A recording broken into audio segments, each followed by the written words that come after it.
Gravação iniciada. Como esta aula vai aqui para o YouTube, peço a quem estiver no YouTube para curtir, compartilhar e também comentar, né, os nossos vídeos para ganhar mais engajamento e conseguir, assim, ter uma parcela mais significativa dos olhares para os usuários da plataforma. Hoje a gente já vai iniciar o módulo 6, né, a gente já está bem mais perto do final do curso do que poderia estar, são 8 módulos, né? Nós já estamos no 6º. E esse módulo, assim como alguns outros que tivemos, ele vai ter somente 2 aulas, né? O primeiro módulo vai, ou aliás, a primeira aula vai falar sobre o contexto do Messias, né, na salvação. Na próxima aula a gente já vai aprofundar mais o contexto da doutrina da salvação ou da soteriologia, né, como é conhecido tecnicamente na teologia. Mas vai ser uma aula mais profunda, né, por assim dizer, porque são vários contextos que a gente tem que analisar com relação à imagem do Messias, né, que tem a ver com a doutrina da salvação. Então, para iniciar, vamos aqui para a nossa introdução. Na introdução diz assim: a doutrina da salvação, também conhecida como soteriologia, constitui um dos pilares fundamentais da teologia cristã, explorando como a humanidade é redimida de sua condição pecaminosa e reconciliada com Deus. Este estudo examina profundamente os propósitos, métodos e planos da salvação divina, bem como a figura central deste processo salvífico, o Messias, explorando sua natureza, caráter, obra redentora, humilhação, ressurreição e ascensão, além das diversas perspectivas teológicas, históricas e políticas que envolvem esses temas ao longo dos séculos. A gente vai explorar um bocado sobre essa imagem do Messias nesse contexto, para que a gente consiga, assim, entender qual o papel principal do Messias, né, no estudo da salvação. Passando para o próximo. Os fundamentos bíblicos e teológicos da salvação. A compreensão cristã da salvação está profundamente enraizada nas Escrituras Sagradas, com as suas raízes no Antigo Testamento e sua plena manifestação no Novo Testamento. Essa doutrina abrange conceitos fundamentais como criação, livre-arbítrio, pecado, queda e redenção, todos interligados em um plano divino coerente para a redenção da humanidade. Não preciso explicar muito sobre isso, então a gente vai passar para o próximo. A concepção bíblica da salvação. A Bíblia apresenta uma narrativa de salvação que se desenvolve progressivamente, culminando na pessoa e obra de Jesus Cristo. Segundo a análise apresentada na pesquisa Evolução e Doutrina da Salvação, as Escrituras Sagradas contêm uma exposição própria sobre a evolução corpórea espiritual do homem, tornando desnecessário o apelo ao paradigma darwiniano para compreender o desenvolvimento humano e espiritual. A interpretação bíblica tradicional da salvação envolve a intervenção direta de Deus na história humana, contrariando visões que restringem a ação divina ao mero acompanhamento interior e solidário ao sofrimento humano. Isso aqui é uma breve explanação de uma pesquisa que eu tive que apurar, né, para criar essa aula. Vi bastante, né, foram alguns artigos que eu tive que tirar uma ideia ou outra para criar um compilado.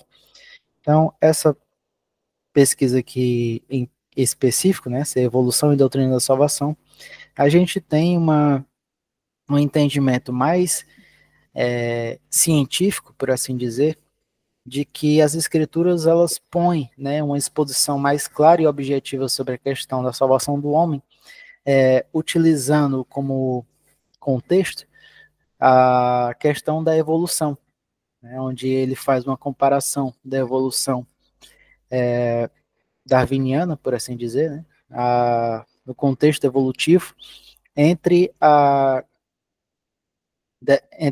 contraste, né, a evolução espiritual, né, corpórea espiritual do homem, onde a interpretação tradicional da Bíblia, da salvação, ela envolve uma intervenção direta de Deus, enquanto na evolução darwiniana, obviamente que isso não acontece porque o entendimento do processo evolutivo darwiniano ele envolve principalmente um andar das próprias pernas, né? Ou seja, o contexto em que o homem está inserido vai ser a formação social pela qual ele vai começar a se desenvolver, ou o seu processo, né, de área onde ele habita ou área onde ele atua, né, vai começar a transformá-lo, ou seja, ele vai se adaptar ao local. Como nós não entendemos essa questão do processo evolutivo darwiniano como um processo científico adequado para nós, justamente porque nós somos teístas, né? Nós cremos no processo evolutivo espiritual do homem, né? Não na questão evolutiva de que o homem surgiu de uma geração primata e assim, né, foi criando trejeitos e inteligência bastante para ser capaz de criar até mesmo a roda.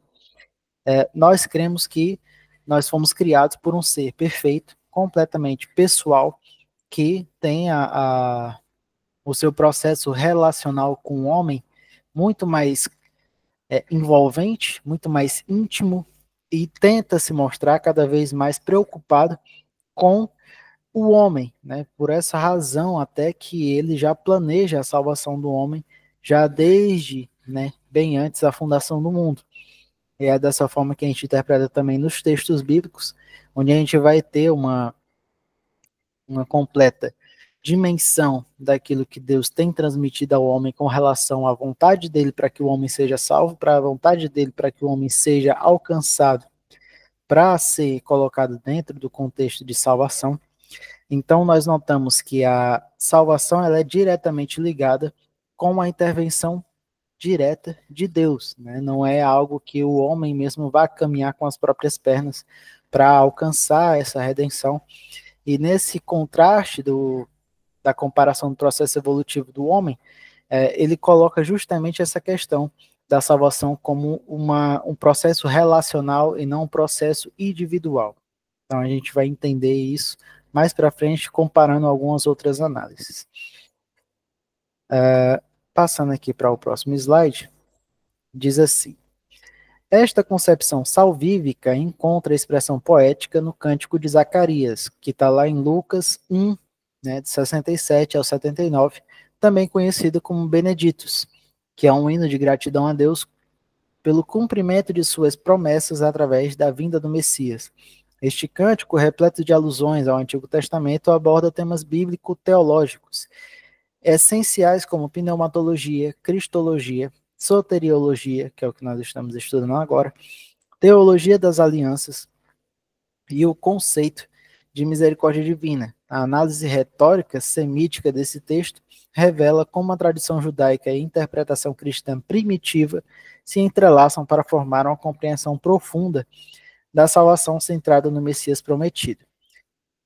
Aqui a gente já tem a explanação do texto bíblico, né, para que a gente entenda o que realmente está sendo dito, né, no texto de Beneditos, né, que é justamente nessa passagem de Lucas 1, 67 a 79, que diz, né, então seu pai Zacarias ficou cheio do Espírito Santo e profetizou: seja bendito o Senhor, o Deus de Israel, pois visitou e resgatou seu povo. Ele nos enviou poderosa salvação da linhagem real de seu servo Davi, como havia prometido muito tempo atrás por meio de seus santos profetas. Agora seremos salvos de nossos inimigos, de todos os que nos odeiam. Ele foi misericordioso com os nossos antepassados, ao lembrar-se da sua santa aliança.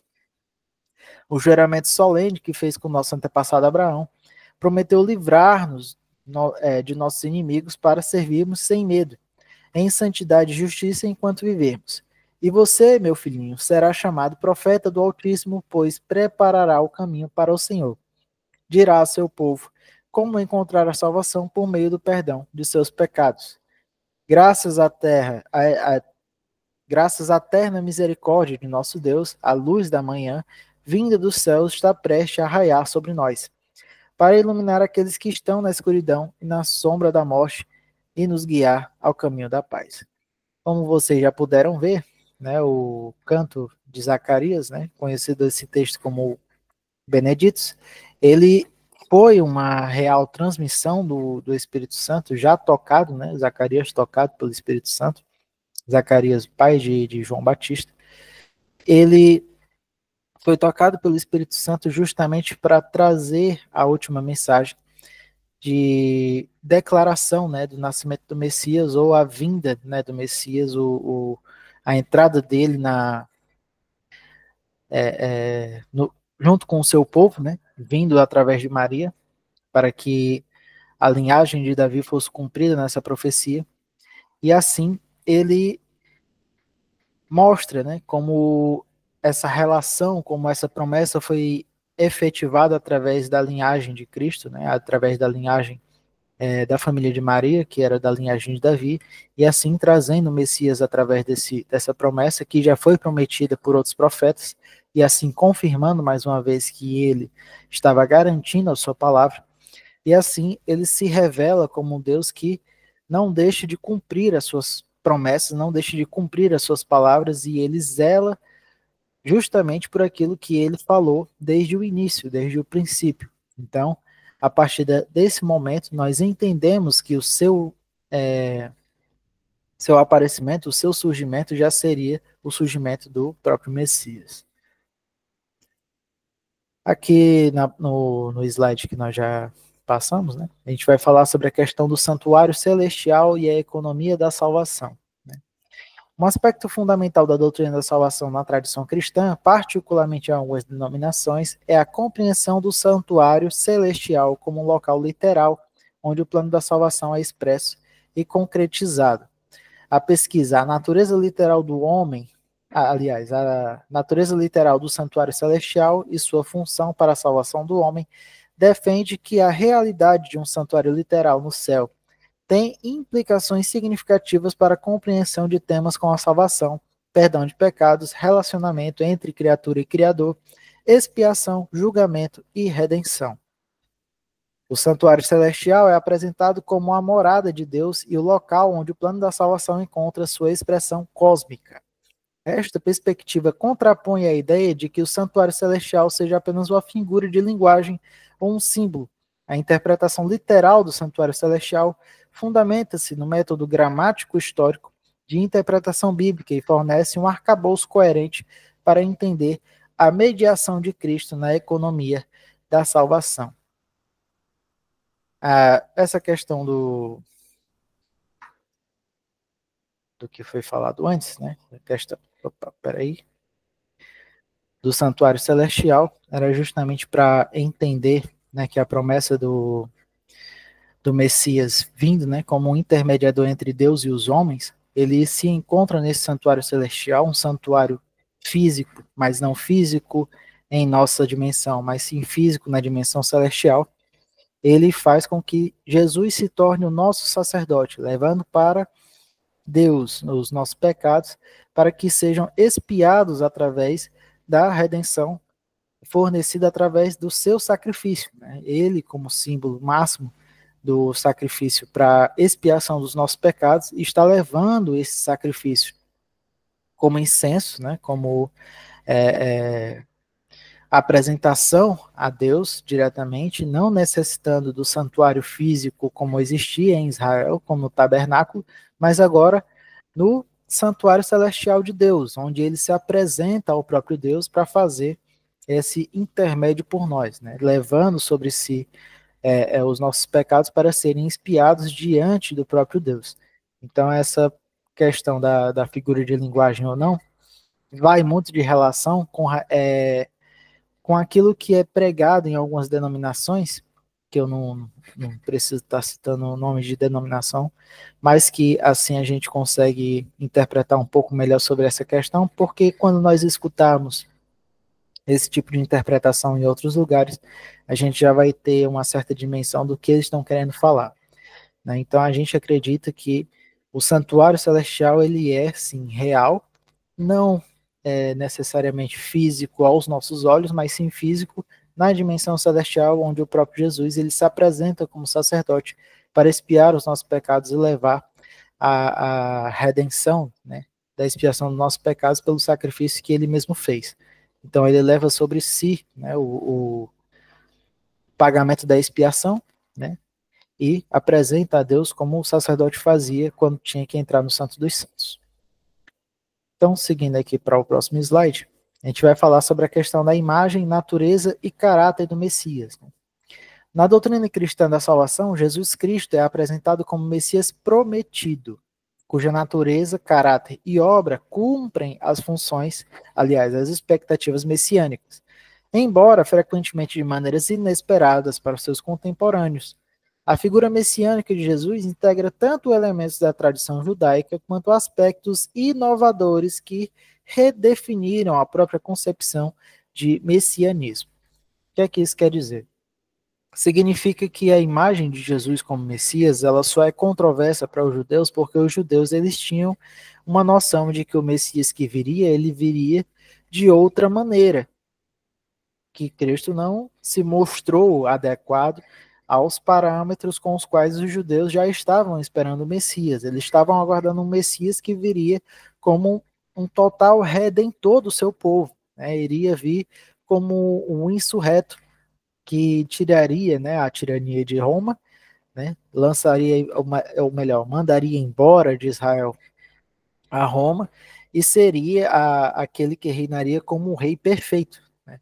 Então eles esperavam por um Messias que se mostrasse de maneira completamente categórica, né, de maneira real, real quando eu digo na questão de realeza, né, mostrando a sua face real, mostrando o seu objetivo principal e mostrando a que ele veio, né? Não vindo na forma do Messias que nós conhecemos através da imagem de Jesus Cristo, que não veio com intenção de ser o símbolo de realeza, mas sim mostrar que ele veio para salvar os homens não das mãos de Roma, mas sim das mãos do pecado. Quando ele se apresenta, ele já se apresenta com uma missão muito específica e muito bem direcionada para a salvação do homem, a sua salvação eterna, a sua salvação da alma. Não se preocupando, por assim dizer, com a questão política de Israel. Né? Então ele se mostra de uma maneira muito mais humilde, muito mais sossegada, por assim dizer. Então os israelitas, os hebreus, eles não vão reconhecer na imagem de Cristo esse Messias, por isso que eles ainda possuem essa esperança de ver o Messias, né, a sua primeira vinda, né? Nós já cremos que o Messias já veio e agora nós estamos esperando a segunda vinda do Messias, né? Então, para os hebreus, os israelitas, eles ainda estão esperando a primeira. Isso porque eles não reconheceram em Jesus a imagem do Messias, mesmo com todas as alusões, né, os aspectos messiânicos já mencionados anteriormente pelos profetas e também pelas obras do próprio Cristo. Então, eles tinham uma noção bem diferente da nossa, dos gentios, por exemplo, porque quando o Messias foi apresentado, né, o contexto do Messias foi apresentado para os gentios, já era o contexto messiânico do próprio Cristo, né, mostrando todas as passagens dos profetas com relação às suas obras e às suas características, e assim nós conectamos, né, a imagem do Messias diretamente a Cristo, comparando suas obras e também a sua apresentação ao povo, né, a apresentação à humanidade. Continuando, um aspecto distintivo da messianidade de Jesus é seu caráter inaudito ou inesperado, que contrasta com as expectativas predominantes no judaísmo do primeiro século. O estudo Messianismo de Jesus e a Kenosis destaca como as primeiras comunidades cristãs desenvolveram uma visão teológica de Cristo como aquele que foi crucificado e exaltado por sua obediência incondicional a Deus. Esta concepção encontra expressão poética no hino cristológico de Filipenses 2, dos 6 ao 11, que retrata o esvaziamento, que é a kenosis, né? Traduzindo exatamente o que significa a palavra kenosis do grego, fala de esvaziamento voluntário de Cristo, renunciando às prerrogativas divinas para assumir plenamente a condição humana e servir às últimas consequências. A kenose representa um paradoxo teológico fundamental. O Todo-Poderoso que se torna vulnerável, o Criador que assume a forma de criatura. Este movimento divino de auto-humilhação revela um aspecto crucial do caráter de Deus e do Messias, o amor sacrificial que se dispõe a renunciar a si mesmo pelo bem do outro. As primeiras comunidades cristãs interpretam esse esvaziamento como a revelação do profundo amor trinitário pela humanidade, conectando a sua experiência litúrgica à vida histórica de Jesus de Nazaré. Então, o que a gente entende sobre o Messias e sobre a principal alusão de Jesus como Messias é a questão da kenosis, justamente. Né? Quando a gente fala do esvaziamento, e aí quando a gente vai estudar sobre esse texto, onde está escrito lá em Filipenses, deixa eu só voltar aqui, Filipenses 2, do 6 ao 11, a gente vai ver justamente aquela passagem onde ele diz que não usurpou, né, a imagem de ser filho de Deus, mas esvaziou-se a si mesmo de uma maneira que ele mesmo não usurpou ser Deus, né? Eu vou ler aqui a passagem para eu não estar falando tanta bobagem. Então a gente vai ler aqui a passagem de uma maneira mais exata. Vou aqui abrir Filipenses, capítulo 2, do 6 ao 11. Diz assim: o qual, tendo plenamente natureza de Deus, não reivindicou o ser igual a Deus, mas pelo contrário, esvaziou-se a si mesmo, assumindo plenamente a forma de servo e tornando-se semelhante aos seres humanos. Assim, na forma de homem, humilhou-se a si mesmo, entregando-se à obediência até a morte e morte de cruz. Por isso, Deus também exaltou sobremaneira a sua elevada posição e lhe deu o nome que está acima de todo nome, para que ao nome de Jesus se dobre todo o joelho dos que estão nos céus, na terra e debaixo da terra. E toda língua confesse que Jesus Cristo é o Senhor, para a glória de Deus Pai. A gente vê que a questão do esvaziamento de Cristo era justamente para que se cumprisse, né, a promessa ou a profecia de que ele levaria sobre si, né, os nossos pecados, sobre si as nossas dores e as nossas feridas, como o próprio Isaías vai falar lá nas suas profecias messiânicas. Mostra que ele foi entregue como ovelha ao matadouro, né? Dessa forma ele mostra-se completamente vulnerável, e se não fosse assim, ele não estaria, né, dentro desse contexto da kenosis, né? Se ele fosse um Messias que não veio de maneira inaudita ou inesperada, como ele mesmo diz, se ele não tivesse vindo de uma forma que não buscasse guerra, não buscasse, não reivindicasse vingança, não reivindicasse qualquer tipo de aparência completamente destrutiva, né, como os próprios israelitas esperavam que o Messias aparecesse, porque quando ele aparece, os israelitas eles vão achar justamente que o Messias, quando aparecesse, ia aparecer como um cavaleiro de armadura, né, que ia vir com a espada na mão e ia mandar Roma pelos ares, iria destruir tudo e iria devolver Israel aos israelitas.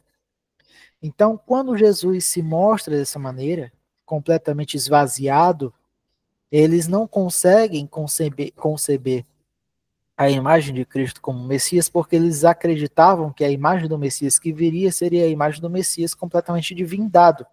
Eu sei que essa palavra não existe mais, é só para a gente contextualizar aqui o que realmente eles esperavam do Messias. Esperavam que a imagem do Messias que viesse seria uma imagem que ninguém conseguiria contestar que aquele era o Messias. E quando Jesus aparece, ele aparece como um cara que aparentemente é subversivo, né? Porque ele se mostra completamente inconformado, né, com o comportamento político e até mesmo religioso da sua época, onde ele mesmo se trata com fariseus de maneira um pouco mais ríspida, né, um pouco mais agressiva, por assim dizer, até mesmo fazendo com que os fariseus planejassem, né, a sua morte. Então, se ele fosse realmente o Messias, os fariseus eles estariam todos, né, ajuntados com Cristo, dizendo assim, não, vamos para cima, vamos junto, né, nós somos aqui os teus servos e tal. Então, eles não viram na imagem de Cristo esse Messias, justamente porque eles esperavam um Messias que se mostrasse de uma sobremaneira que ninguém contestaria que aquele era o Messias. Né? Então, quando eles veem em Cristo essa face completamente esvaziada, né, completamente gnóstica, por assim dizer, eles não percebem que ele só veio desta maneira justamente para cumprir-se as profecias que foram declaradas sobre ele, até pelo próprio Isaías, que mostra ele como ovelha entregue ao matadouro, que ele viria para carregar sobre si as nossas dores, as nossas aflições, e que ele seria aquele que iria ser um símbolo de paz, né? Um homem pacífico, um homem que não iria, né, submeter-se a sair numa guerra, né, física contra os seus opositores. Então, ele se mostra completamente esvaziado justamente para fazer alusão, né, às profecias messiânicas, fazendo assim com que ele também cumpra, né, o que foi descrito pelos profetas através do próprio Deus, né, que entregou essas mensagens profeticamente. Uh, Seguindo aqui com o nosso slide, né? O Messias como mediador entre Deus e a humanidade. A natureza do Messias envolve o paradoxo da sua divindade e humanidade simultâneas, qualificando-o como mediador perfeito entre Deus e a humanidade. Esta mediação é um tema central na soteriologia cristã, encontrando expressão concreta no conceito do santuário celestial, onde Cristo intercede pelos crentes como um sumo sacerdote. A mediação A mediação messiânica implica que a salvação não é meramente um decreto divino abstrato, mas um processo relacional que envolve a pessoa de Cristo como vínculo entre o humano e o divino. Eu recentemente ouvi um vídeo de um senhor falando sobre a questão de rasgar-se o véu, né, do templo e o símbolo, né, que isso traz com relação à salvação.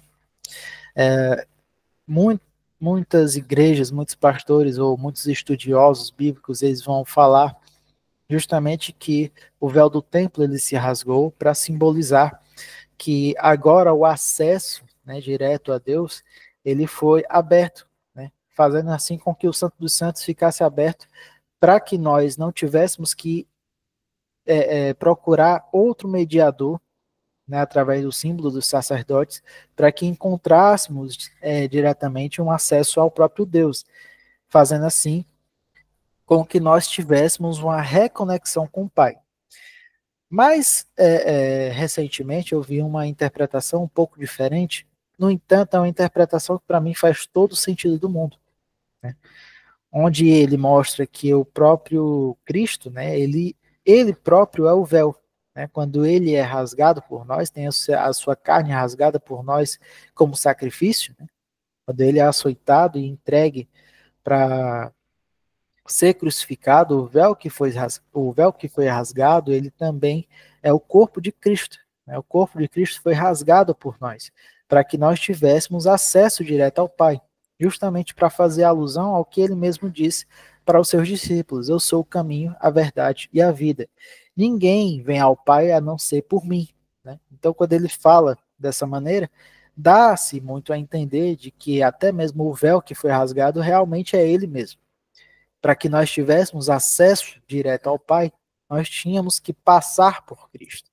Então, nós transpassamos o corpo de Cristo através desse sacrifício onde ele se entregou por completo para que o seu corpo fosse rasgado por nós, para o perdão dos pecados, e assim nós tivéssemos realmente o acesso ao Pai novamente. Não sendo desacordado, né, com a outra interpretação, onde o véu do templo, quando se rasga, ele também dá acesso direto ao Pai, na interpretação direta que nós já tivemos durante muitos anos dentro de qualquer igreja. Essa outra interpretação que eu vi recentemente, ela se torna até mais íntima, né, para que a gente entenda melhor o sacrifício de Cristo, de maneira que a gente perceba o tamanho do erro, né, dos nossos pecados. Então, o nosso pecado foi o que tornou, né, o corpo de Cristo um véu rasgado, né, para que através dele nós tivéssemos realmente esse acesso ao próprio Deus. Né? Então, essa questão do processo relacional da pessoa de Cristo com Deus tem esse vínculo humano e divino justamente para que ele seja o mediador perfeito. Tanto que a imagem dele, sendo filho de Deus e tendo que se transfigurar em carne, para que ele pudesse habitar entre nós e assim trazer a mensagem de salvação para o homem, ele faz com que nós entendamos, né, a dimensão celestial, porque ele mesmo diz que nós conhecemos ao Pai conhecendo a ele, né? Como o próprio Filipe, né? Ele perguntou: mostra-nos o Pai, e Jesus vai dizer assim: rapaz, se tu tá falando comigo, tu tá falando com o Pai. Se tu tá me conhecendo, tu tá conhecendo o Pai. Então, ele se mostra como realmente essa ligação eterna, ou essa ligação cósmica entre o humano e o divino, né? Fazendo assim com que a gente tenha a conexão perfeita entre o homem e Deus, fazendo assim com que ele realmente se torne mediador. Então, a imagem de Cristo como Messias, ela é justamente para mostrar essa conexão, né? Fazendo entender o como ele se torna a ligação perfeita entre homem e Deus, fazendo assim com que ele seja realmente o mediador entre Deus e os homens. Seguindo aqui a nossa aula, Jesus Cristo, como Messias misericordioso e justo, equilibra os atributos aparentemente contraditórios da justiça divina e da misericórdia infinita.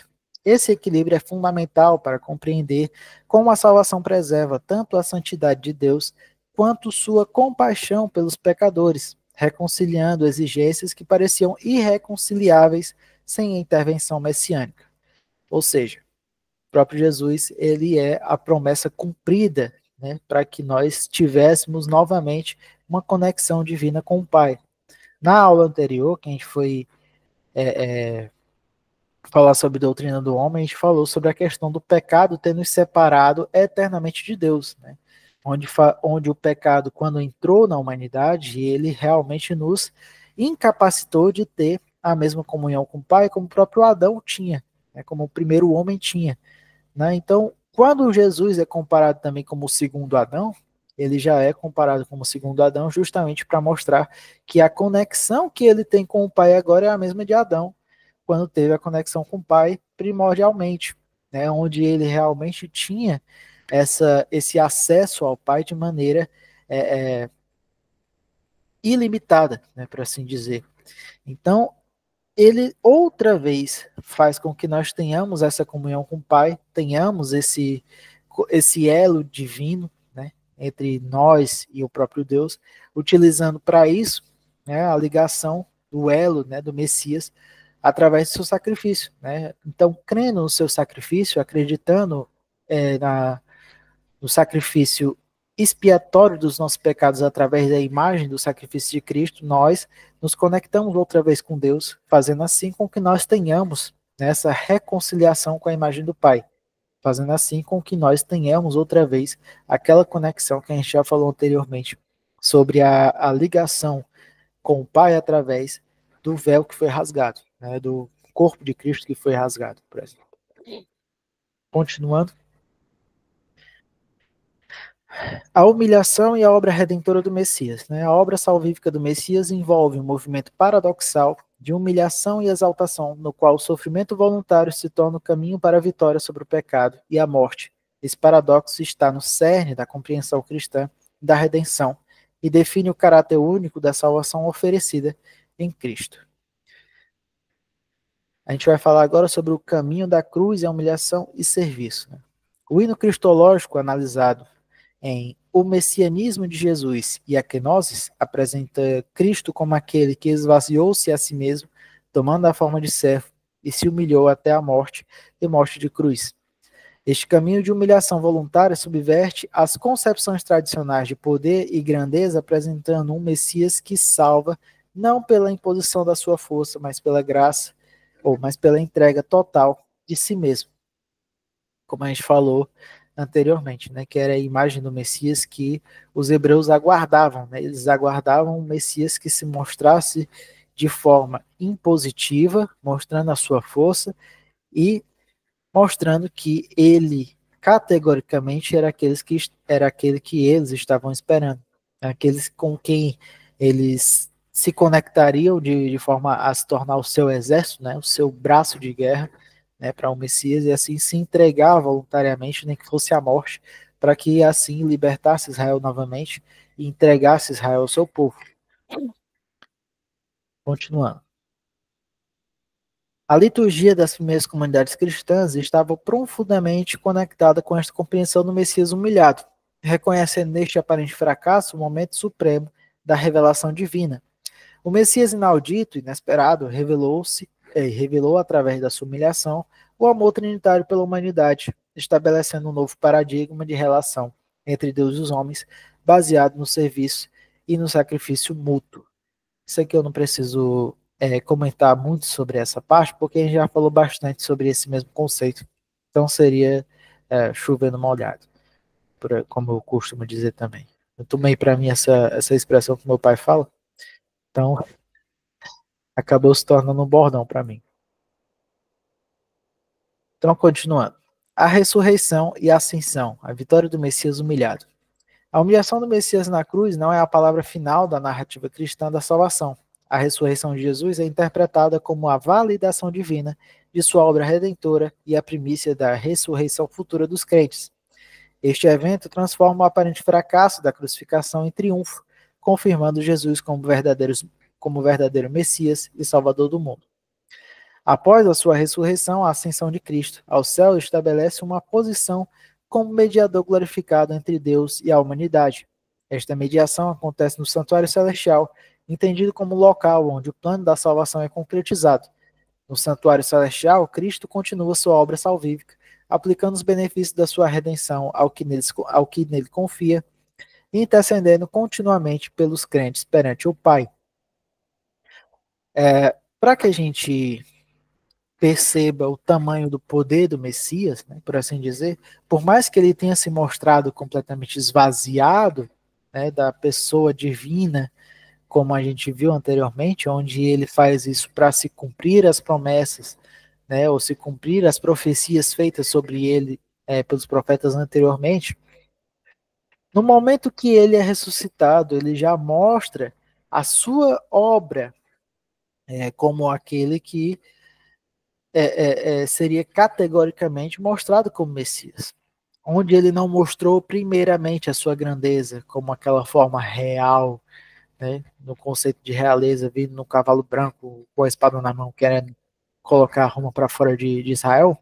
Ele já se mostra alguém que venceu alguém maior do que a própria Roma, que foi a morte, onde ele ressuscita, né, mostrando que ele tem poder sobre a morte, tem autoridade sobre a morte, trazendo sobre si uma vitória que foi eterna e sobrenatural e completamente eficaz, fazendo assim com que a demonstração daquilo que ele tinha dito anteriormente, através das suas obras e dos seus ensinos, foram categoricamente cumpridos, fazendo assim com que ele se tornasse realmente o Messias esperado, e assim as pessoas vissem na sua forma que ele realmente era aquele que dizia ser, né?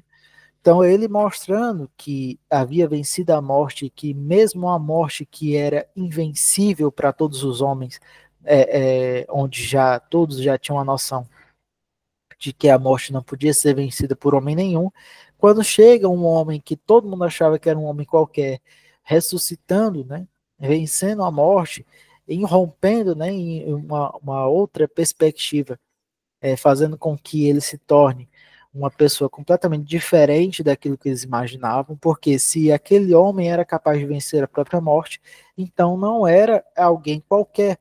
Então eles notaram que realmente a mensagem dele como Messias tinha que ser verdade. Então, até mesmo os seus dias sobre a terra, depois de ressurreto, também serviram para que, nesse meio tempo, né, as aparições que ele teve, as conversas que ele teve, tudo fosse testemunhado, tudo fosse documentado, por assim dizer.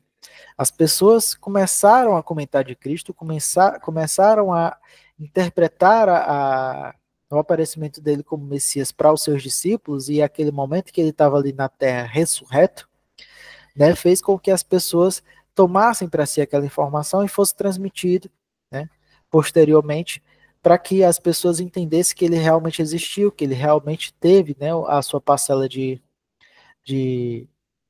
existência histórica, né, por assim dizer, onde tudo isso foi documentado por Flávio Josefo, né? Flávio Josefo, ele pegou, né, o apurado de todas essas,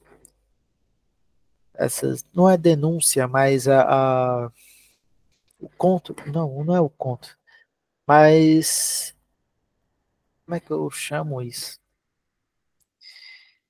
Todos os relatos, né? Pegando todos os relatos das pessoas que testemunharam aquela aparição de Cristo, né? Ou seja, aquela vista de Cristo, mostrando como ele se comportava, como ele transmitia sua mensagem às pessoas, fazendo assim com que a questão da sua ressurreição também fosse documentada. Então, nós entendemos que a ressurreição de Cristo, ela realmente aconteceu porque existem relatos de pós-mortem, né, de Cristo, mostrando que ele realmente estava entre o povo, mesmo depois do anúncio da sua morte, documentado por Roma. Então, Flávio José, ele ajudou, né, a difundir essa informação para que assim validasse, né, o conhecimento da sua ressurreição. Continuando aqui a nossa aula, perspectivas históricas e políticas sobre o messianismo. A compreensão do messianismo e suas implicações para a salvação tem sido interpretada de diversas maneiras ao longo da história, frequentemente influenciada pelo contexto político, social e intelectual de cada época. Estas interpretações variadas revelam a riqueza e a complexidade da figura messiânica em sua relevância perene para diferentes contextos históricos. O messianismo no contexto judaico e cristão primitivo. No tempo de Jesus, as expectativas messiânicas no judaísmo eram diversas, mas frequentemente tinham conotações políticas relacionadas à libertação de Israel do domínio romano. O Messias era geralmente esperado como um rei poderoso na linhagem de Davi, que restauraria a independência nacional e a glória de Israel. Jesus, como Messias inaudito, transformou essas expectativas ao enfatizar um reino espiritual e uma libertação do pecado mais do que a revolução política. Cante, o Cântico de Zacarias, Beneditos, né, ilustra como a compreensão messiânica foi reinterpretada nas primeiras comunidades cristãs à luz da pessoa e da obra de Jesus. Este hino, repleto de alusões ao Antigo Testamento, expressa gratidão a Deus pelo cumprimento de suas promessas do passado, através da vinda do Messias, cujo precursor é João Batista. A análise retórica deste cântico revela como a tradição judaica foi reinterpretada cristologicamente, atribuindo a Jesus o cumprimento das esperanças messiânicas de Israel. Ou seja, para que a gente entenda, né, mesmo com as interpretações, mesmo com as interpretações proféticas, né, sobre o Messias, onde todos esperavam um Messias que viria da linhagem de Davi e se mostraria como um rei, né, porque o próprio Davi foi um rei de Israel que foi muito amado. Então eles aguardavam alguém que viesse de uma linhagem real para que assim pudesse trazer de volta a glória de Israel. E quando Maria está grávida e vai visitar lá a sua prima, né? E Zacarias ele recebe, né, aquela ação do Espírito Santo fazendo com que ele comece a fazer o canto do Benedictus. Então, nós percebemos que o Espírito Santo ele já anunciava, olha, aquilo que já se passou sobre os profetas, onde eu falei sobre o Messias, agora vai se cumprir diretamente na vinda de Cristo, né, na vinda de Jesus. Ou seja, ele já estava anunciando através desse cântico, né, a vinda do Messias, mostrando assim que já não precisavam mais esperar pela vinda do Messias, porque ele já estava entre eles, né, sendo gerado e que viria ao mundo. Né. Seria anunciado por João Batista, até que viesse o momento em que ele fosse a João Batista para ser batizado nas águas, e assim veio o Espírito Santo, e até a voz no céu irrompeu e falou: Este é meu filho em quem eu me comprazo, né, em quem eu me alegro. Então, nós notamos que o cântico de Zacarias ele já veio fazer o último anúncio, né, da vinda do Messias, mostrando que ele já estava entre eles. Então, é a questão do messianismo, né, por assim dizer, a gente chama de messianismo aqui, mas não é como se o Messias fosse uma religião em si, né? Mas alguém pelo qual eles já esperavam há muito tempo, né? Alguém que já tinha, né, prenúncios diversos sobre os profetas falando sobre a vinda de um Messias, alguém que transformaria a história de Israel. Só que quando Cristo aparece, ele vem para mudar a história não só de Israel, mas a história do mundo, né? Fazendo assim com que o reino que ele estava falando aqui não era um reino físico, mas sim o reino espiritual e uma libertação do pecado, mais do que a revolução política, né? Porque eles realmente queriam, era pegar Roma pelo pescoço e sair dando chutes e pontapés para que eles fossem mandados embora, né? Só que quando Cristo aparece, ele não vem para pegar essa libertação política, ele vem para pregar uma libertação espiritual, libertação do pecado em si, né? Então eles não notam essa aparição para a libertação do pecado maior do que a aparição para uma libertação política. Por essa razão que eles também não reconhecem a imagem do Messias em Jesus Cristo. Então, continuando aqui, desenvolvimentos teológicos medievais e modernos. Na Idade Média, figuras como Santo Anselmo da Cantuária aplicaram o pensamento escolástico para abordar questões relacionadas à salvação, buscando conciliar conceitos aparentemente contraditórios como a predestinação e livre-arbítrio. Anselmo, utilizando uma linguagem racional, propôs uma conciliação entre estes princípios teológicos, exemplificando como a soteriologia cristã foi refinada através do diálogo com a filosofia. O debate sobre predestinação e o livre-arbítrio continuou a ser relevante ao longo da história cristã, especialmente no período da Reforma Protestante e além.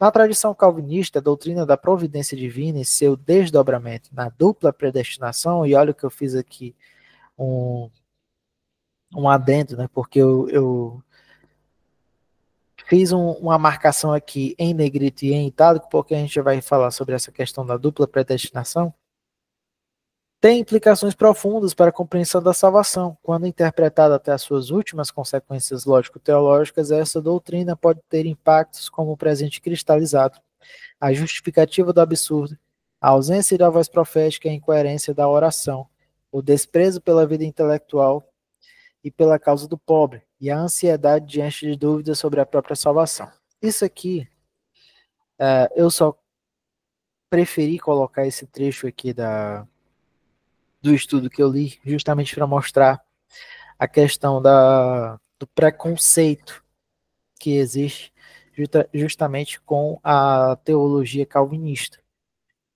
Quando a gente fala sobre a questão da teologia calvinista nesse contexto da predestinação, para ficar claro, nenhum calvinista, nem mesmo Calvino, pode ser que exista algum hipercalvinista que tenha uma visão um pouco deturpada, mas hipercalvinista não é a mesma coisa que calvinista, não é.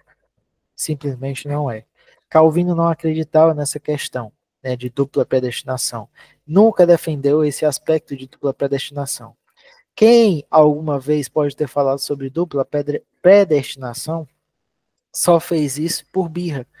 Isso por birra de ser o hipercalvinista que acha que Deus ele tem o poder tanto de escolher alguém para ir para o inferno, como tem para escolher para ir para o céu.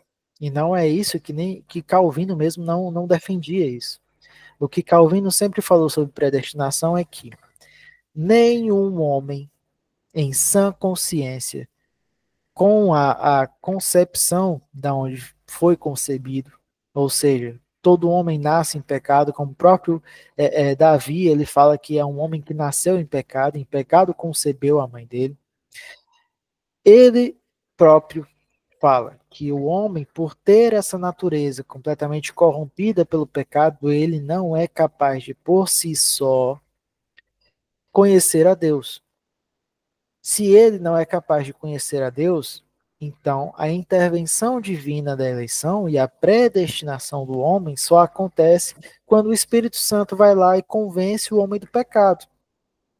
O problema é que quem está de fora e não crê na doutrina calvinista acha que o que os calvinistas estão dizendo é que quando Deus ele escolhe alguém para ser salvo, significa que ele também escolhe alguém para ir para o inferno. E não é assim que funciona. A própria Bíblia, em várias e várias passagens, vai dizer que o homem, se não houver uma intervenção divina, uma intervenção do próprio Espírito Santo para convencer o homem do pecado, o caminho para o qual onde ele está seguindo é o inferno. Simples assim. E por ser simples assim, não é Deus que escolhe o homem para ir para o inferno, é o homem mesmo que escolhe ir para lá. Se não há uma intervenção divina para tirar o homem desse caminho, ele não é capaz de encontrar a salvação. É isso que Calvino defendia e é isso até que o próprio Armínio fala, né? Porque Armínio, por mais que não utilize os termos de Calvino com relação à predestinação, o que ele fala é que a eleição divina acontece de forma preditiva. O que isso quer dizer? Quer dizer que o homem, mesmo sendo mau, quando ele ouve a palavra, veja bem, mesmo Armínio era um cara muito coerente naquilo que ele falava. E eu costumo dizer que se colocasse Armínio e Calvino para conversar entre si, muito provavelmente eles seriam bons amigos, ou pelo menos respeitariam, sim, as teologias um do outro.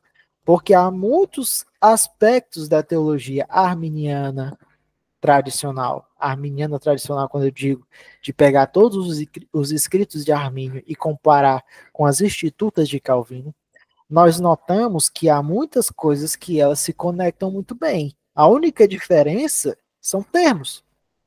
E quando a gente fala de terminologia, a gente meio que coloca um paradigma, né, um paradoxo entre eles, porque Calvino ele defendia uma visão muito soberana de Deus, né, muito poderosa de Deus, a ponto de as pessoas acreditarem que Calvino defendia a imagem de um Deus completamente, como é que eu posso dizer, insensível, enquanto Armínio defendia uma imagem de Deus completamente pessoalizado, né? Então, as visões teológicas fizeram com que esses homens nunca se encontrassem e que muitas das suas pregações, muitas das suas visões teológicas entrassem em conflito. Mas não entraram em conflito por causa deles mesmos, né? Não foi Calvino que encontrou Armínio e eles saíram no embate, não. Tudo foi por conta dos conhecedores da teologia de Armínio e os conhecedores da teologia de Calvino, todos os dois colocando ideias e sobrepondo umas às outras, e dizendo assim, não pode ser assim que Calvino ele falou que era assim, e o outro disse que Armínio não concorda com isso. Então é tudo disse-me-disse. Se você parar para analisar todos os conceitos que o próprio Armínio tinha, né, sobre salvação e sobre predestinação, muitas das coisas vão de encontro justamente à interpretação que o próprio Calvino tem sobre predestinação e eleição. Tudo que muda é só questão de terminologia, e isso é coisa banal, né?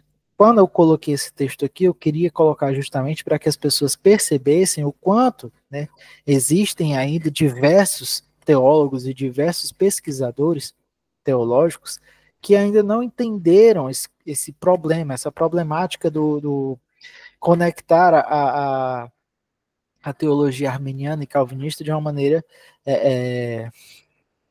honesta, por assim dizer. Para ser honesto, né, Armínio ele tinha muitas ideias e muitas interpretações que vão muito parecidamente com aquilo que está escrito pelo próprio Calvino nas suas institutas. A única diferença são terminologias que podem, né, se desdobrar em um significado que parece diferente, né, por questões de palavras, né? Um defendia a questão da livre-agência, o outro defendia a questão do livre-arbítrio. Mas quando falava do livre-arbítrio, ele não queria dizer que a pessoa podia fazer o que quisesse e não seria cobrada por isso. A responsabilidade humana, ela não era retirada da pessoa que vivia sob livre-arbítrio. Enquanto um defendia a livre-agência, que era a única forma de defender a questão da responsabilidade divina. E Calvino foi uma das pessoas que mais defendeu essa questão da responsabilidade divina sobre os atos de si próprio. Se as pessoas iam para o inferno, iam porque estavam respondendo à sua responsabilidade humana. Justamente porque se não fosse intervenção divina, mais uma vez, se não fosse intervenção divina, o homem jamais conheceria Deus. E mesmo os arminianos, eles têm que concordar que o homem ele é mau o suficiente para não encontrar a Deus, mas ele pode encontrar a Deus através da pregação e o Espírito Santo convencer aquela pessoa e aquela pessoa vai sentir que ela escolheu a Deus. Ok, eu não vou discutir isso, porque querendo ou não, o sentimento próprio da pessoa realmente faz com que ela entenda que ela que está tomando aquela decisão. Mais na frente ela vai entender que todos os atos delas a partir da transformação pessoal que ela teve vai ser todas elas decisões tomadas pelo próprio Espírito Santo.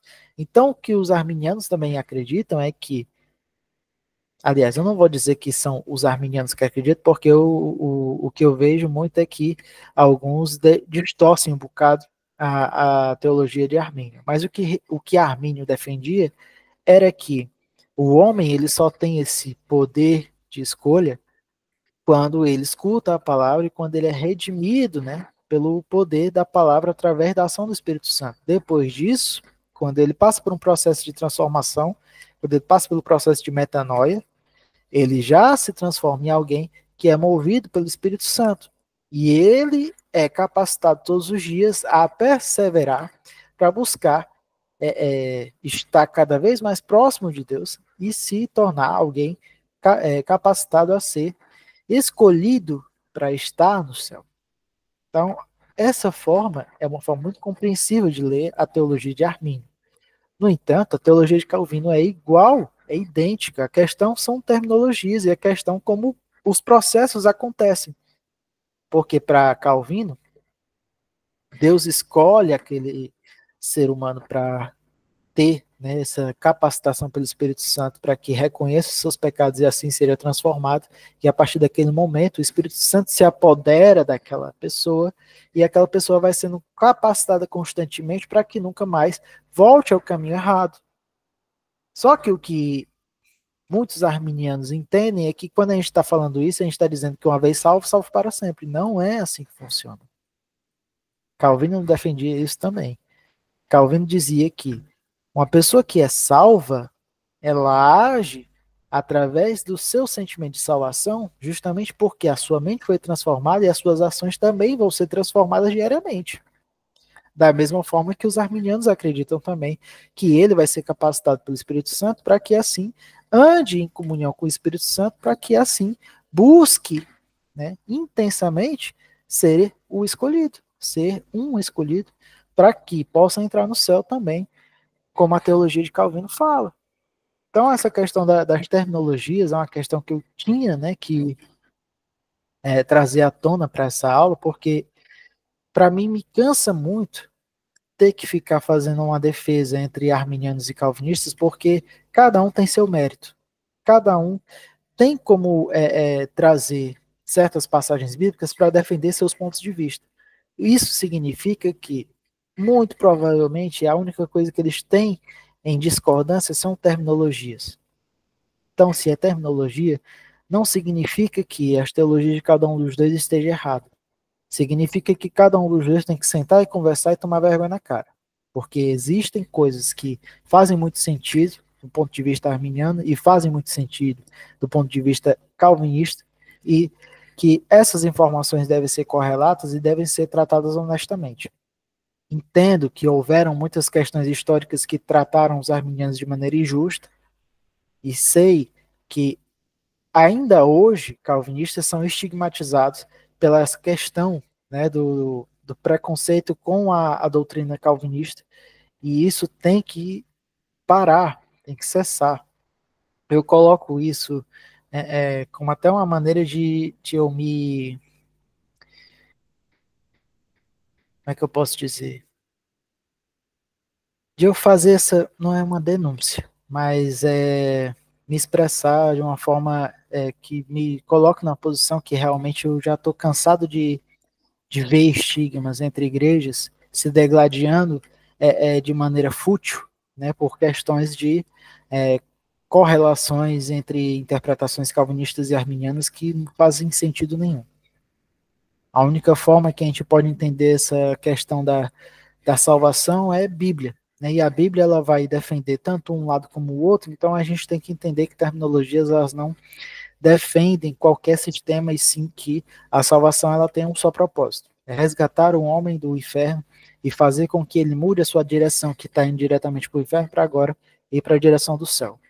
E se essa escolha é feita soberanamente ou não, nós só vamos saber realmente como isso acontece quando a gente estiver cara a cara com Deus. Eu, particularmente, acredito que Deus escolhe soberanamente, fazendo com que o Espírito Santo transforme o homem a partir da ação do Espírito Santo antes de ele ouvir a palavra. Porque ele vai chegar naquele momento de ouvir a palavra e vai aceitar o evangelho, porque o Espírito Santo já preparou ele para isso. E isso não tira a responsabilidade da igreja de ir evangelizar o povo. Como os próprios arminianos, eles acreditam que os calvinistas eles não pregam a palavra e não tem que evangelizar, porque se Deus escolhe as pessoas para ir para o céu, qual é a finalidade de evangelizar? Não é isso que diz em nenhuma parte da teologia calvinista. Porque a teologia calvinista, ela simplesmente nos coloca numa situação em que a palavra de Deus ela é entregue eficazmente de uma maneira que há 100% de garantia. Como é que existe 100% de garantia? Quando eu falo isso, significa que o Espírito Santo, quando se move para trazer aquela pessoa para o Evangelho, não existe forma nenhuma dessa pessoa simplesmente dizer assim, eu não quero. Se é o Espírito Santo que está lá capacitando essa pessoa para ver que é verdade, ela vai notar que é verdade e não vai fugir da verdade. Ela vai simplesmente aceitar aquilo ali e vai dizer, eu sou um pecador e preciso de Cristo para me salvar. É simples assim. Se a visão arminiana ela diz que o Espírito Santo ele vai capacitar aquela pessoa através da pregação, significa exatamente a mesmíssima coisa. A única coisa que muda aí é a questão de processo. Se é ou não antes, o fim é o mesmo, é o exato. A pessoa vai ser salva justamente pela ação do Espírito Santo que vai capacitar aquela pessoa a entender que ela necessita daquela redenção para que assim possa ser salva. Então eu só trouxe isso para esse texto aqui, especificamente, justamente para quebrar esse paradigma, né, esse estigma, né, entre calvinistas e arminianos, que eu acho que isso é uma bobagem completa. Isso porque qualquer pessoa com dois neurônios ligados de maneira exata, que faça um tique e um teco, né, que faça uma compreensão de uma informação entre ponto A e ponto B, consegue perceber literalmente que as informações que tanto um como o outro dá, elas têm desdobramentos que levam ao mesmo fim. Na minha concepção, isso eu falo por mim, eu falo pelo meu entendimento. Na minha concepção, se tem a mesma finalidade, questão de terminologia não é problema. Então, todos os dois conseguem conviver de maneira completamente corriqueira, social, de maneira que nenhum dos dois tenha que se degladiar por causa de bobagem. Então, é só para deixar claro isso. Então, continuando, já deixei aqui minha mensagem, continuando aqui a nossa aula. Debate teológico sobre salvação, livre-arbítrio, predestinação e providência. A doutrina da salvação envolve questões teológicas complexas relacionadas à soberania divina e à responsabilidade humana, gerando debates históricos sobre temas como livre-arbítrio, predestinação e providência divina. Estas discussões revelam diferentes compreensões de como Deus realiza seu propósito salvífico na história humana. Controvérsia entre eleição e livre-arbítrio. A tensão entre as doutrinas da eleição e do livre-arbítrio tem marcado a história da teologia cristã, envolvendo elementos históricos, políticos e eclesiásticos em discussões frequentemente acaloradas. No início do século XIX, aliás, do século XI, Anselmo da Cantuária, utilizando o método escolástico, propôs uma conciliação entre predestinação e livre-arbítrio, apropriando-se de argumentos racionais para comprovar as verdades bíblicas e de fé. Só que aqui, o que é que acontece? Anselmo da Cantuária, ele foi um bocado infeliz, por assim dizer, porque o que ele trouxe foi uma forma de tratar a religião de maneira filosófica, utilizando diversos elementos filosóficos e religiosos para meio que criar uma pluralidade religiosa. Então aqui a gente trouxe informação de Anselmo da Cantuária só para que fosse relevante para o contexto, porque realmente faz.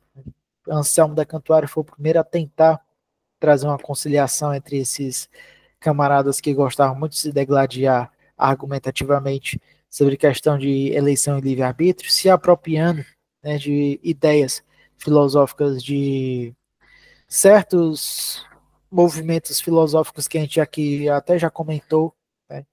Então ele tratava assuntos filosóficos bem controversos, por assim dizer, e tratava também algumas visões de salvação através de visões religiosas diferentes do cristianismo e trazia meio que uma pluralidade religiosa para dentro da visão religiosa da sua época, né, no século XI.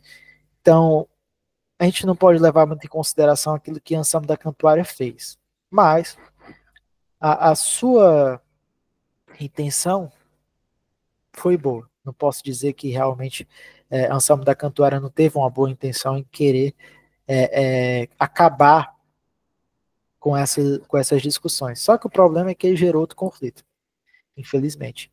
Porque quando ele trouxe as ideias dele para comparar, né, as verdades bíblicas de fé, gerou outro problema que todo mundo viu lá que ele estava querendo trazer uma pluralidade de outras religiões para dentro do conceito cristão e a negada começou a meio que tirar ele de cena para tentar não colocar ele em um vexame teológico e ter que colocar ele como um herege. Então, é só para que a gente entenda que pelo menos houve, né, alguém que tentou trazer esse bom senso, né, para a cabeça do pessoal da época, entendendo que essa questão da controvérsia entre eleição e livre-arbítrio, se houver uma pessoa com pelo menos um TIC-TEC funcionando bem, consegue, né, conciliar informações para que cada um consiga existir ou coexistir de maneira pacífica. Então, continuando aqui.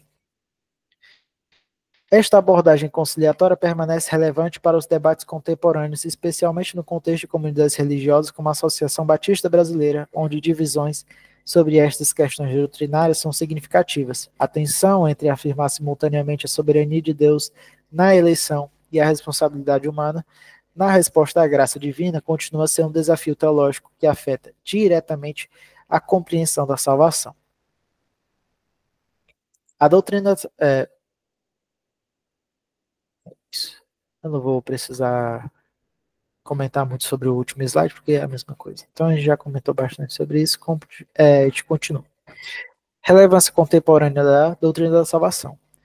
A doutrina da salvação e a figura do Messias continuam relevantes no contexto contemporâneo, oferecendo respostas para as questões existenciais fundamentais da humanidade e a orientação para a vida cristã. Esta relevância se manifesta tanto no nível pessoal quanto no âmbito social e cultural. Salvação e transformação pessoal. A compreensão da obra salvífica de Cristo oferece um quadro de referência para a transformação pessoal e a busca de sentido da vida. A figura do Messias que se esvai a si mesmo por amor, renunciando às prerrogativas divinas para servir à humanidade, apresenta um modelo radical de existência centrada no outro, contrastando com tendências individualistas e materialistas da cultura contemporânea. Isso aqui é para que a gente entenda que a salvação ela faz realmente duas transformações. A primeira transformação é a transformação pessoal, que visa, né, fazer com que o processo de metanoia ele mude o homem a uma forma completamente íntima, a ponto de trocar ele de personalidade, quase, fazendo com que as pessoas não percebam mais o seu velho homem e agora percebam que ele é uma nova criatura. Então, a obra salvífica de Cristo, quando ela realmente é percebida, quando ela é entendida pelo ser humano, ela faz com que a transformação seja completa, seja íntima e seja uma transformação completamente, como é que eu posso dizer? É como um renascimento. Ele passa de um ser que antes era uma coisa e agora passa para outra. É como se eu comparasse, por exemplo, a existência da borboleta, né? Antes, a borboleta é uma lagarta, né, que não tem tanta significância. No entanto, quando ela começa a passar pelo processo de transformação e vira uma borboleta, ela vira um ser completamente diferente. A visão que as pessoas têm de uma lagarta é uma visão um pouco nojenta, por assim dizer. As pessoas têm um pouco de asco quando vê uma lagartinha, mas quando vê uma borboleta acha tão bonito, né? Ou seja, a transformação que acontece é uma transformação completa, fazendo com que a pessoa realmente pareça completamente diferente daquilo que ela era. Então, fazer a comparação aqui da borboleta é, é, é até boa de se fazer um contraste. Então, a primeira transformação que acontece depois da salvação é justamente a transformação pessoal, transformando ele em um modelo radical, né, fazendo com que ele agora deixe de pensar em si próprio e comece a pensar no outro, né, fazendo assim a transmissão do evangelho e assim se tornando um discipulador, como a própria ordem de Jesus para os seus discípulos manda fazer, que ele se torne um discipulador para todas as nações. Então a gente percebe primeiro ato de transformação através da salvação pela transformação pessoal. A outra transformação, aliás, continuando aqui, né, do pessoal que eu não terminei de ler. A doutrina da salvação aborda questões universais como culpa, perdão, reconciliação e esperança que permanecem fundamentais para a existência humana em qualquer contexto cultural ou histórico. O santuário celestial, como local onde o plano da salvação é concretizado, oferece uma perspectiva cósmica para estas questões existenciais, situando a experiência humana dentro de um drama divino humano na redenção. A gente já comentou sobre isso, então não preciso estar repetindo isso. Agora, a questão da salvação e transformação social. O messianismo de Jesus, com sua ênfase no serviço na solidariedade com os marginalizados, oferece recursos teológicos para abordar questões contemporâneas como desigualdade social, degradação ambiental e violência estrutural. A experiência das primeiras comunidades cristãs que conectava sua liturgia à vida do Messias, que se entregou pelos outros, continua a inspirar comunidades de fé a viverem como agentes de transformação em um mundo frequentemente marcado pela injustiça e pelo sofrimento. Então, o que é que a gente nota? Que a transformação social, ela faz justamente com que os homens eles tenham uma correlação, né, de transformação também com o seu meio social, onde eles começam a interagir com a sociedade de maneira a se tornar mordomos, né, da criação.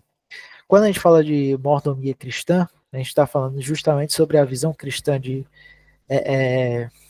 da salvação para o meio social, né, onde a gente começa a analisar contextos de nós mesmos, seja na nossa forma de a gente tratar o nosso lixo, na nossa forma de tratar o meio ambiente, na nossa forma de tratar os animais, na nossa forma de tratar os marginalizados, na nossa forma de interagir com a sociedade de maneira capelã, né? Ou seja, a capelania social, a capelania cristã, ela também está correlata, né, com o contexto da mordomia cristã, que tem a ver com essa questão do processo de salvação para a transformação do meio social.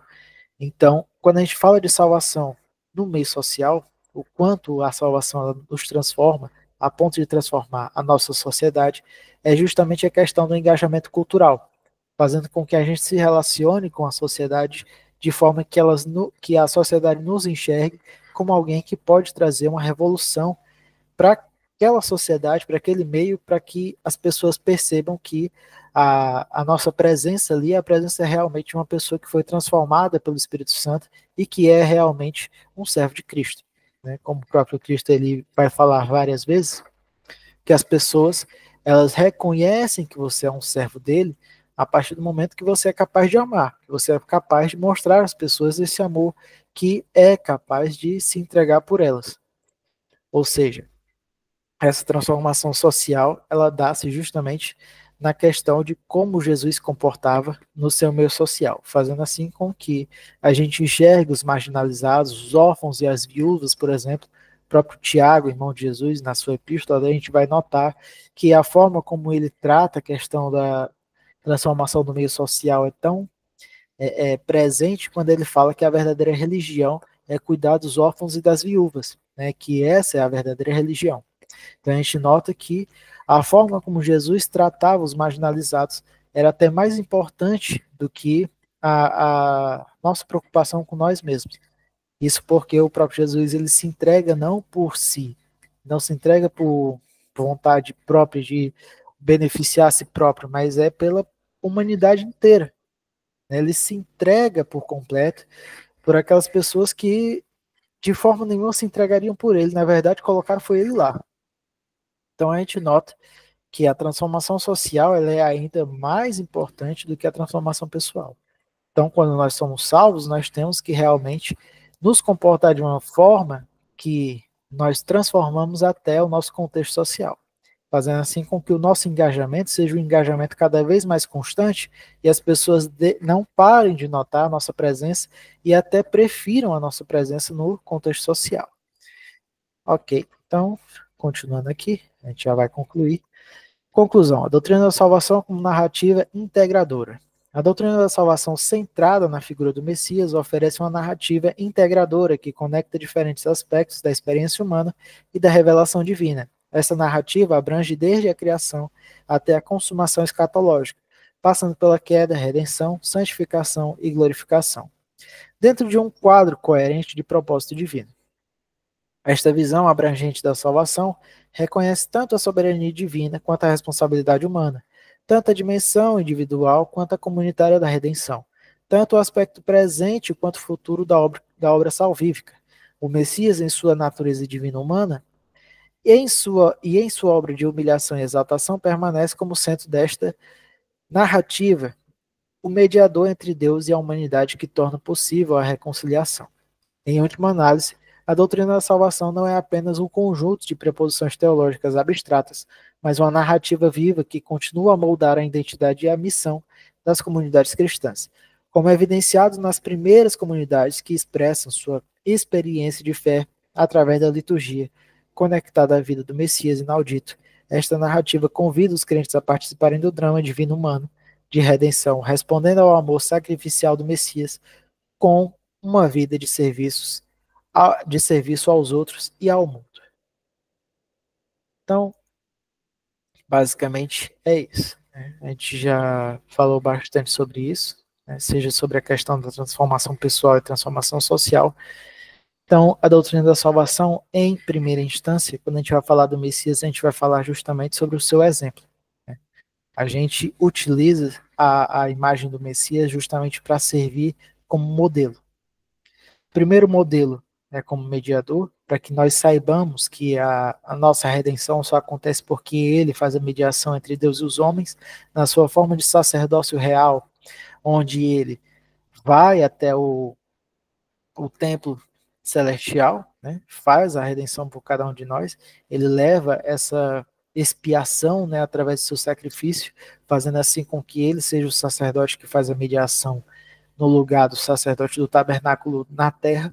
Então, o sacerdócio divino, ele é um sacerdócio onde ele vai trazer essa expressão, né, do sacerdócio do tabernáculo na terra para o céu, fazendo assim com que a sua expiação entregue, né, por nossas vidas, faça com que nossas vidas sejam redimidas, né, por esse sacrifício, da mesma forma como era feito no tabernáculo, só que agora de maneira eficaz e completa, né, sem necessidade de outro sacrifício. E a outra evidência do Messias é justamente na questão do seu exemplo como um homem, do seu exemplo como servo, né, mostrando assim a forma com que nós devemos nos conectar, seja com a sociedade ou seja com o próprio Deus. Então nós percebemos a nossa forma de se relacionar com Deus através da relação de Jesus com o próprio Pai, onde ele mostra que se nós conhecemos a ele, nós conheceríamos o Pai, como ele falou para o próprio Filipe. Então, a gente percebe que a primeira prerrogativa da doutrina da salvação tem que ser o Messias, justamente para que a gente entenda a importância, né, do Messias com relação à salvação. Na próxima aula, a gente já vai ter outros aspectos relacionados à salvação, mas o mais importante a gente já estudou, que é justamente a relação do Messias, seja no seu contexto histórico, seja no seu contexto de humilhação, seja no seu contexto espiritual, Então a gente já teve uma introdução até bastante profundo, por assim dizer. Tive que ler bastante coisa para trazer um resumo, se bem que não ficou um resumo tão resumido assim, ficou uma coisa bem mais cheia de informação, mas eu não podia deixar de trazer essas informações justamente porque são informações que vocês necessitam para entender justamente soteriologia, porque é uma doutrina que é cheia de aberturas. Se eu tivesse que trazer uma informação muito resumida, vocês sairiam daqui com mais dúvidas do que com respostas. Então, para mim, eu fico feliz de pelo menos ter trazido um resultado como esse. Para mim não foi fácil de fazer essa lição e de tentar estudar tudo isso de maneira que mantesse minha mente fresca, né, porque era muita informação para absorver. Mas, graças a Deus, pela sua misericórdia, eu consegui estar aqui trazendo essa lição para vocês. Quem tem dúvidas, né, pode tirar agora, né, senão a gente já termina por aqui. A gente já concluiu aqui a nossa lição. Ou quem quiser trazer um adendo também à lição, também não sou perfeito. Pode ser que alguém tenha uma perspectiva diferente daquilo que eu tenho e possa trazer uma adição aí ao que eu falei. Quem quiser falar, esse é o momento. Pode falar, pai. Dois comentários pequenos. Um com relação à semelhança que você estava falando aí do arminianismo com o calvinismo. Falando do jeito que tu falou, a coisa fica realmente simples, né? Mas tem um ponto, cara, que eu acho que esse é o ponto fundamental de divergência entre as duas teologias, que é a questão da graça irresistível. Porque no calvinismo, qualquer calvinista, seja ele hiper ou soft, ele vai dizer que a graça é irresistível, certo? E o arminiano não aceita isso. Eles concordam que a salvação é pela graça e tal, não tem dúvida com relação a isso. Eles afirmam que sem a graça de Deus o homem jamais iria se voltar para Deus, mas eles também afirmam categoricamente que o homem pode resistir a essa graça. Esse é um comentário sobre essa questão. O outro, com relação ao Anselmo, né? Da mesma forma como o Anselmo introduziu elementos da filosofia, cara, que Anselmo ele introduziu elementos da filosofia aristotélica, né? Não, aristotélica mesmo. A teologia de Anselmo, ela é muito baseada em cima do que Aristóteles fala na sua metafísica. Sim. Mas o calvinismo também, cara, tem o seu berço em Agostinho, e Agostinho bebia demais já na filosofia platônica. Então, assim, tanto o calvinismo tanto o calvinismo que eu estou falando é justamente a fonte do calvinismo, né, que ele bebeu na teologia de Agostinho, que era extremamente influenciada pelo platonismo, como o Anselmo, que era influenciado pelo Aristóteles. Então, assim, as duas têm elementos filosóficos, né? E a filosofia é uma coisa que, assim, bem administrada, ela vai ajudar a pessoa a entender a teologia com um respaldo maior, né? Mas, assim, eu não quero mais entrar em detalhe, não. Eu acho que já foi bem cumprida essa aula. Eu vou parar por aqui mesmo. Era só um adendozinho mesmo. Pois é, mas até o adendo que o senhor deu, quando eu estava estudando sobre isso, sobre essa questão dessa principal diferença entre os arminianos e calvinistas com relação à irresistibilidade do Espírito Santo, os calvinistas já tomam isso como a questão do mistério, né? Que não tem como você resistir à graça soberana de Deus, não tem como você resistir ao Espírito Santo, né? Resistir à vontade do Espírito Santo sobre você. Só que o próprio Armínio, ele vai falar que o homem ele só tem essa capacidade, por assim dizer, e eu coloquei as aspas justamente por isso, que o homem só vai ter essa capacidade de resistir ao Espírito Santo a partir da concepção do conhecer a Deus, né, através da palavra ou através da pregação. depois que ele absorve a pregação e aquilo dali tomou conta do ser dele, e ele escolheu seguir a Deus, a partir daquele momento, quando há a transformação da mente dele na metanoia, o restante dos atos dele, todos eles são providenciados pelo próprio Espírito Santo. Ou seja, ele é capaz de resistir ao Espírito Santo no início, mas depois ele já é levado pelo próprio Espírito Santo. Ou seja, todos os atos dele são tomados pelo Espírito Santo. Então, às vezes parece contraditório até o que o próprio Armínio falava, só que o que Armínio queria dizer é que quando você é levado pelo Espírito Santo, você escolhe de acordo com a vontade do Espírito Santo, fazendo com que as suas escolhas sejam as mesmas do Espírito Santo. Então, a forma como os arminianos veem essa questão é como eu até costumo dizer assim, rapaz, é coisa tão boba. Porque enquanto os calvinistas eles não aceitam dizer que são capazes de escolher com o Espírito Santo, né? O próprio Jesus ele vai dizer que vocês pedem muito a Deus e pedem mal, porque se vocês pedissem de acordo com o Espírito Santo, realmente vocês teriam as suas orações ouvidas. Né? Então, fazendo essa comparação com o que o próprio Jesus vai dizer, a gente percebe que, em parte, realmente os arminianos estão muito bem certos disso, só que os calvinistas eles não têm muito essa vontade de admitir essa questão, justamente porque eles acham que é humanizar demais a questão da relação entre Deus e os homens.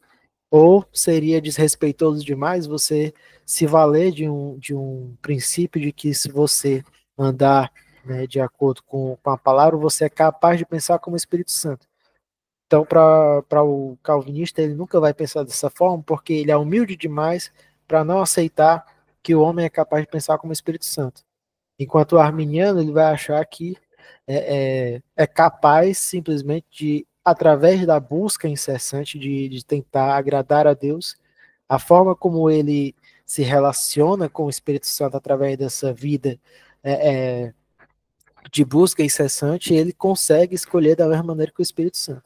Então são coisas que só tem um pinguinho só de diferença que eles acabam criando um escarcéu imenso. O que é chato é justamente isso. Mas enfim, é realmente verdade. O principal motivo dos calvinistas não se darem muito bem com os arminianos é justamente essa questão. Alguém mais tem algum adendo para dar ou alguma dúvida com relação à matéria? Senão a gente já termina por aqui. Ok, já que ninguém tem. Agradeço muitíssimo aqui a presença de vocês, pessoal. Né? Espero por vocês no próximo sábado.